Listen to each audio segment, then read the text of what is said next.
Yes, Kenya. Tamu sana, yes, tamu sana.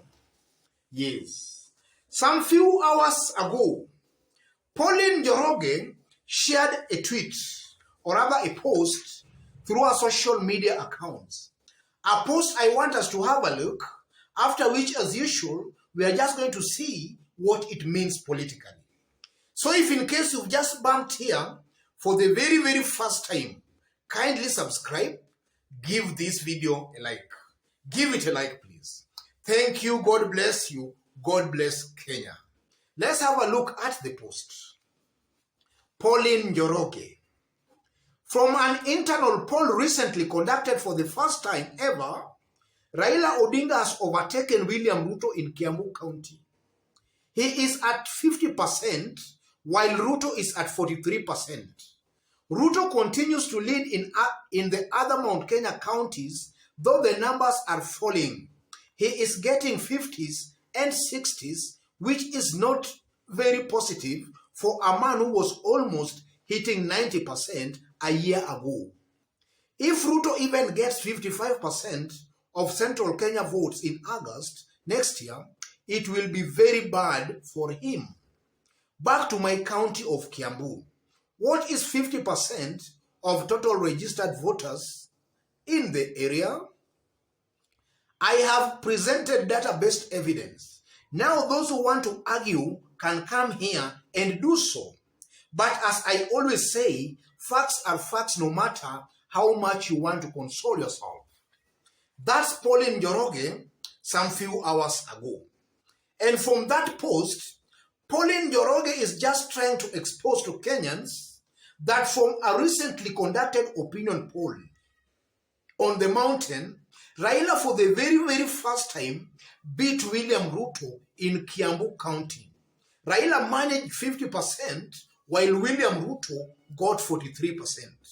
Though she maintains that Ruto still leads in other Mount Kenya counties with 50s and 60s. That's what the post really says. But for today, I don't want to base our analysis on this post because I've not seen the figures myself, so I don't want to base our analysis on this post.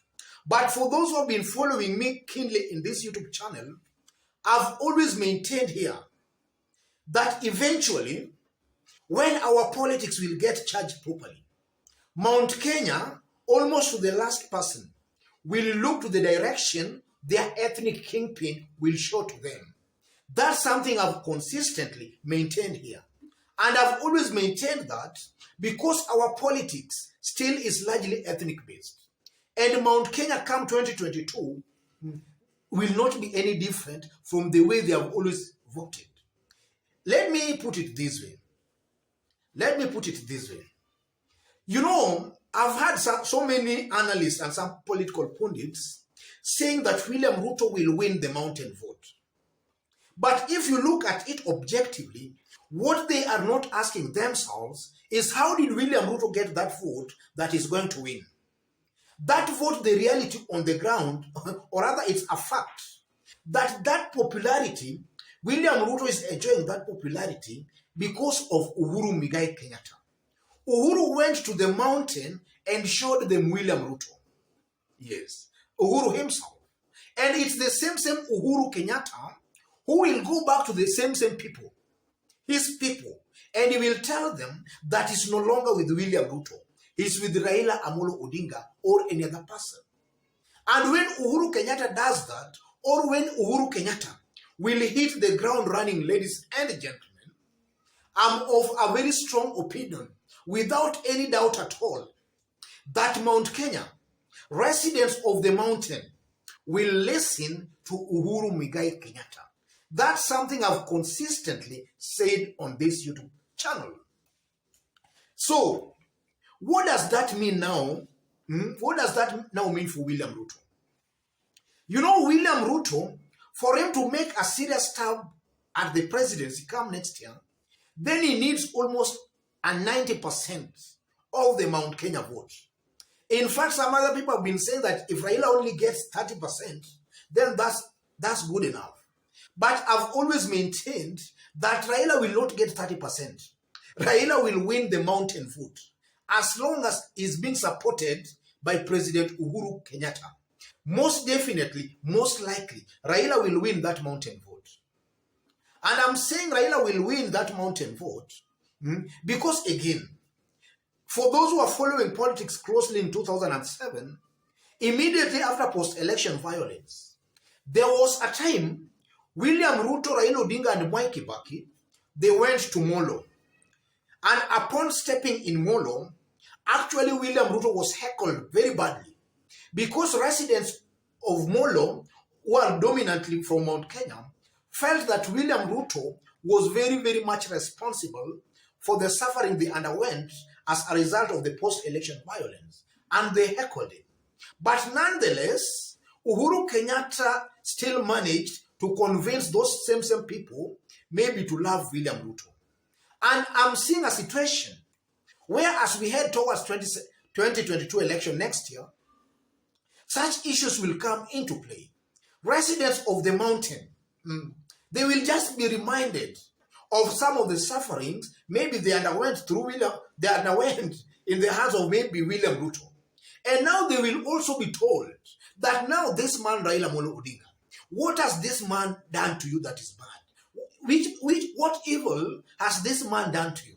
If Uhuru Kenyatta could convince residents of Mount Kenya to love William Ruto, ladies and gentlemen, I'm seeing a very high possibility that the day Uhuru Kenyatta will hit the ground running, Raila will be the most loved person on the mountain.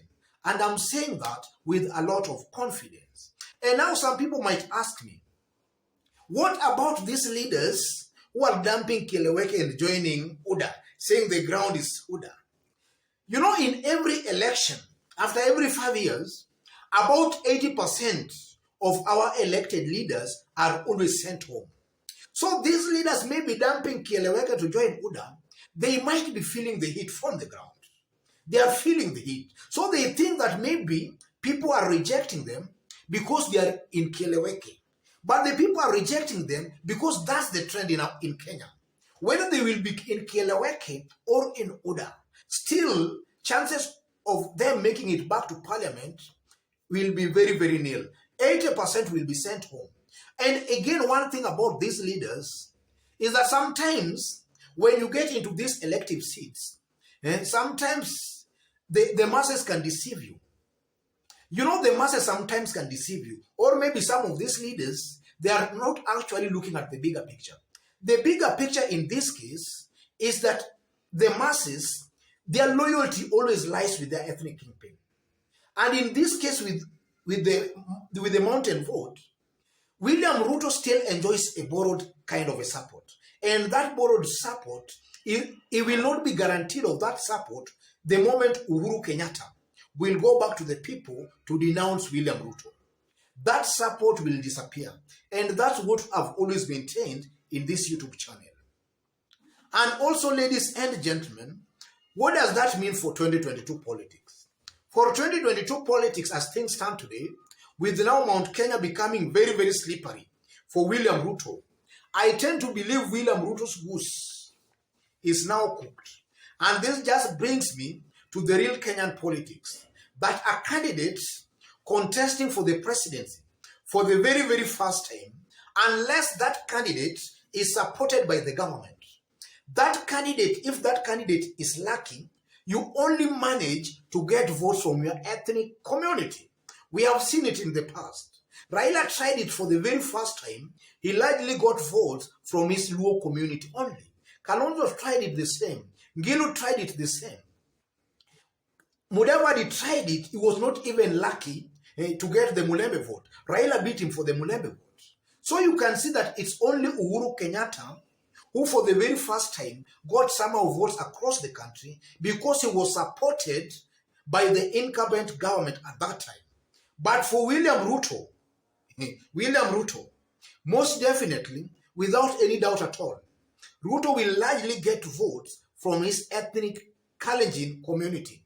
I just hope, I just hope that Kenyans will remember some of these things I'm saying here. I'm saying them with a lot of conviction. And I'm very sure of what I'm saying. Otherwise, ladies and gentlemen, just as I did indicate when we were starting, if you've just bumped here for the very, very first time, kindly subscribe, give this video a like. Give it a like, please. Give it a like.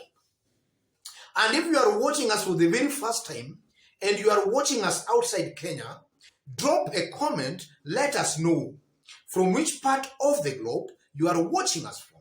Drop a comment, please. And if possible, also subscribe, give this video a like. Give it a like, please. And to our fans and subscribers here, I'm very much humbled, very much grateful for the kind of support you are giving me here by constantly giving our videos likes, constantly dropping your comments. God bless you. God bless Kenya. To any other person who is also a fan of ours here, but you have not yet subscribed, take this moment right now, subscribe, and also, if possible, give this video a like, and also drop a comment. God bless you. God bless Kenya. Tamu sana, tamu sana, tamu sana.